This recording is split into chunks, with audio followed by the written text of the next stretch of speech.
দর্শক, আজকে আমাদের সেক্রেটারি সভাপতি কারোরই ভাষণ নেব না, আজকে আমাদের জয়েন্ট সেক্রেটারির ভাষণ নেব। আমাদের জয়েন্ট সেক্রেটারি কুষ্টিয়া মালিক সমিতি Ekata sound system decorator and food centre ভাই আজকে দৌলতপুর যাবে। তো ভাইয়ের আজকে কি কথা বলবে আমরা শুনি। আপনি যে দৌলতপুরে যাচ্ছেন কি উদ্দেশ্যে যাচ্ছেন?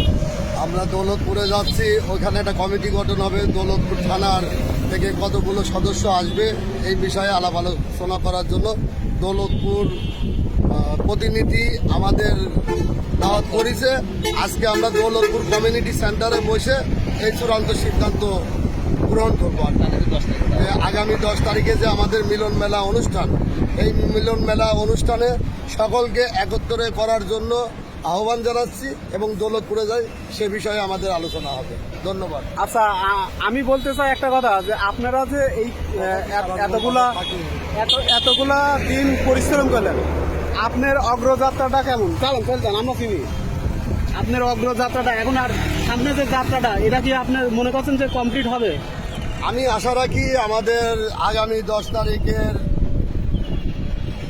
মিলন মেলায় আমরা সার্থক হব এবং আশাবাদী যে সকল মিলে একটা ভালো অনুষ্ঠান আমাদের ডেকোরেটর মালিক সমিতি যতগুলো সদস্য আছে, ফুল ব্যবসায়ী, সাউন্ড সিস্টেম অ্যান্ড ডেকোরেটর, আমরা সবাই মিলে আনন্দ উৎসব ভালোভাবে পার করব।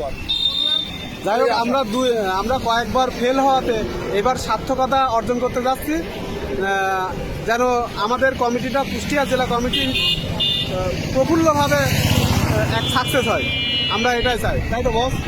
হ্যাঁ, আমি ভাই আশা রাখছি যে সকলকে নিয়ে যাতে এবার আমরা খুব সুন্দর একটা অনুষ্ঠান করতে পারি। এই জন্য আমরা আমি বলতে চাচ্ছি অনুষ্ঠানটা আপনি করবেন, কিন্তু এই যে আমরা যে উদ্যোগ করেছি একটা কমিটি কুষ্টিয়াতে কিন্তু দেবো, আপনি কি কমিটিকে দিতে পারবেন ফাইনাল? আশাবাদ। ধন্যবাদ আপনাকে। চলেন এবার দৌলতপুরে যায়, ওরা বসে আছে।